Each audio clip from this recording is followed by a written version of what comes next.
Welcome back, YouTube pipe smokers. This is Spurgeon Settings, joining you in my church office this morning.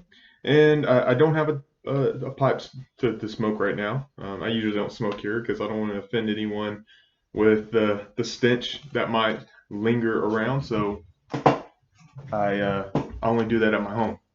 But I did want to bring up a subject that uh, I have heard about before. One I don't see many other videos talking about, though I don't watch all the other videos or other channels on YouTube, but in the YouTube pipe community, so I might have just simply missed it. And there could be some excellent videos out there on this. But some of you may be watching this who are about to stop smoking a pipe, or maybe you saw this pop up on your feed and you have stopped smoking a pipe, but this is something you're watching because of the subject matter. So I wanted to go over some reasons of why you may have stopped smoking a pipe. Now, before I begin in giving you some reasons why or solutions to why you stopped, I will just say maybe you stopped because this is not for you. That's okay. There's nothing absolutely wrong with that whatsoever. Uh, there's thousands of hobbies out there and different likes and dislikes, and no matter what someone says to defend their hobby, whether that's pipe smoking or it's working out or it's working on cars or it's name whatever else you want to, it's just not for you. And so that might just be it at all, and that is absolutely fine, and that's the end of the story for you. But maybe there's more to it for you. Maybe there was something that just really pushed you over the edge of getting back out of pipe smoking. So that's what I want to cover with you real quickly this morning. Um, one of probably the main ones, this is the case for many. Maybe it was just too hard for you, as far as you just felt like you weren't getting it. You know, you knew you weren't doing it right. You hear these other guys talk about how much they enjoy it, but for you, you just weren't. Something was wrong. Um, and that's a very understandable reason. So a solution or something I'm going to encourage you with is, with the blessedness of the internet and technology, we have an awesome YouTube pipe community. Meaning there's a group of guys on YouTube, and fortunately now I'm included in this.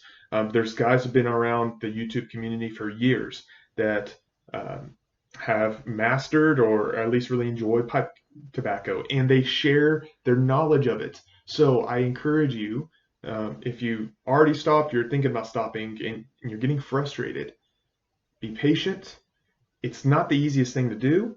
It is, but it's not. I would say cigar smoking is easier.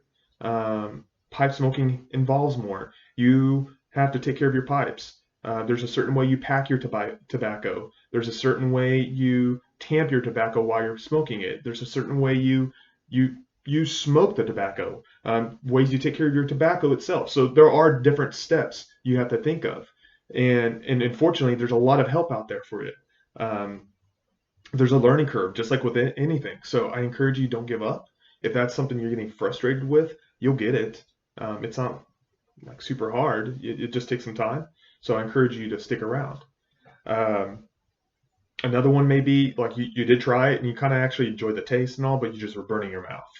I actually just covered a video a little while ago on burning your mouth, or how to smoke your pipe coolly or cooler.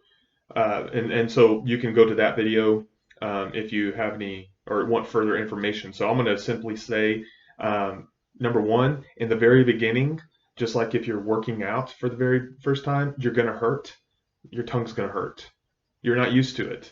And it's a new experience for your body or for your tongue. And so it's going to react. So for the little while, your tongue's going to kind of feel raw or maybe a little sore, even if you smoke properly. So just understand that it will take a couple weeks or so. I'm trying to remember how long it took me. I think it was 2 weeks, maybe a month, and your tongue will feel normal. So that's part of it.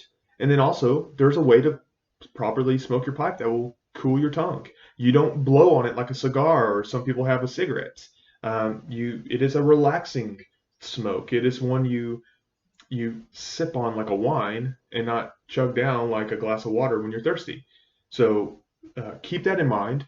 Again, there's YouTube videos all about this. I covered in mine. Mutton Chop Piper's a great guy that I recommended before. He's probably one of the best I've seen who helps new pipe smokers. So I encourage you, go to him, look at his stuff. Mutton Chop Piper. Um, so maybe if it wasn't just that, as far as burning your mouth, maybe you just really didn't enjoy the tobacco. It just didn't taste good.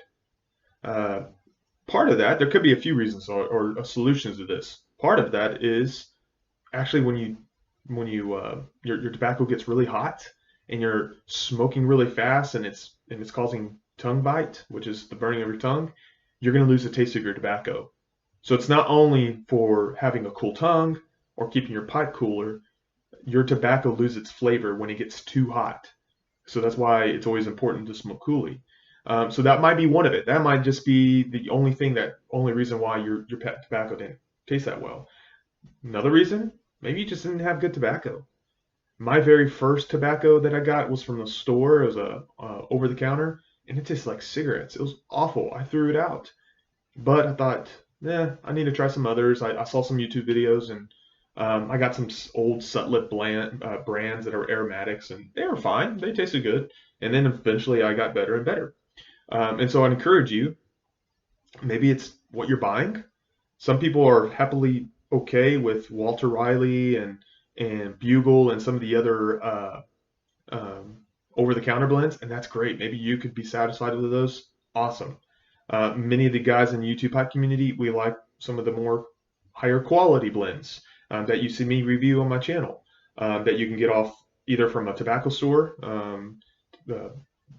near you, or that you get offline, like Smoking Pipes, Pipes and Cigars, the Country Squire, etc.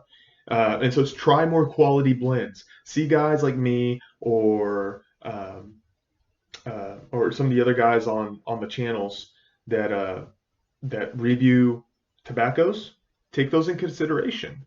Think about trying some of those blends and going forth. I have one video, at least one right now, that I recommend a few beginner blends. Give those a try. You might be satisfied with those. So that's one thing that might be going on is why you didn't enjoy the tobacco you tried.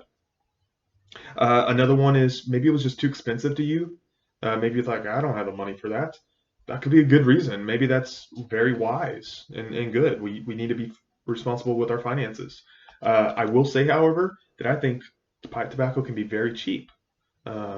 Number one, I mentioned over-the-counter blends, which are usually really cheap, but even better blends like from Sutliff or house blends from Smoking Pipes or Pipes and Cigars or the Country Squire. You can get bulk blends, meaning they don't come in a tin.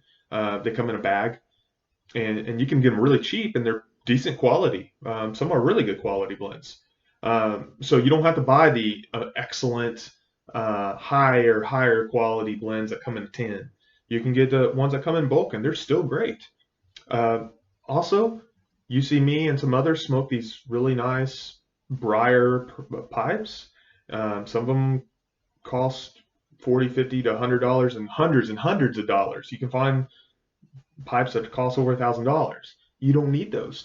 It's great if you can, but you don't need those. A lot of us smoke corncob pipes, and you can get a bag of them for like a 7 for like $20, or at least get one for $5 or one for $3 or 3 for $7, or there's different deals out there. So look at some of these sites like the Country Squire, Smoking Pipes, Pipes and Cigars, things like that. They have just corncob pipes that are cheap, and so you can do this hobby, very very affordably. It doesn't have to cost a whole lot to do so.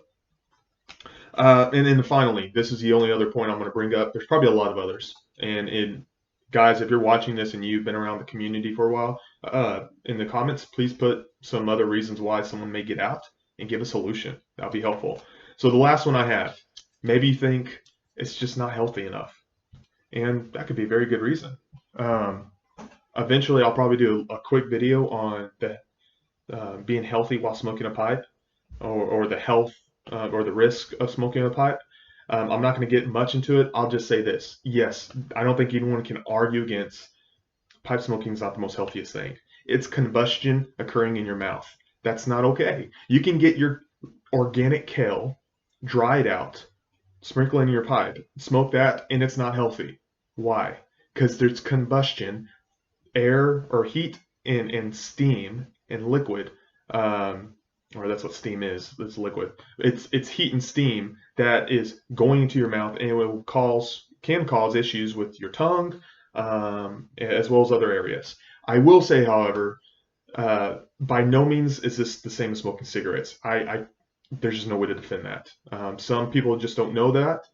They're not trying to be jerks. They just really don't understand the difference between pipe smoking and cigar smoking and cigarette smoking. You cannot equate the two. They're just two different animals. There's far worse things about cigarettes. I will say, however, back on the health of the pipe smoking, though it's not perfectly, absolutely 100% safe. One, there's things you can do that greatly can increase your health defense. Things that I do, and I'll get into those eventually. And then two, there's far, far worse things that we do, or at least just worse things we do in our everyday lives that are worse than pipe tobacco. I'm confident of that. One is what we eat. Most of us in the United States, we don't eat well. Let's face it. We see it in the epidemic of health issues related to obesity or just related to our diet and what we eat, and it's far worse, far more cancerous, far more of a health risk and a heart risk with our eating diets or eating habits than pipe tobacco will ever be. So that's, again, this is not a defense saying pipe smoking is healthy. It's saying I think it can be a very relaxing thing to do that has very minimal risk compared to a lot of things we do. So you can take that as you will, and it is something you have to choose for yourself, no matter what someone says. So guys, that's all I have. It's a 12-minute video. I need to cut it short for today. It went a little longer than I thought. If you have questions or if you have more comments about it, feel free to leave them below, and I am happy to help you wherever in any way I can. That's why I do this. So I hope y'all have a great day, and we'll talk to you soon.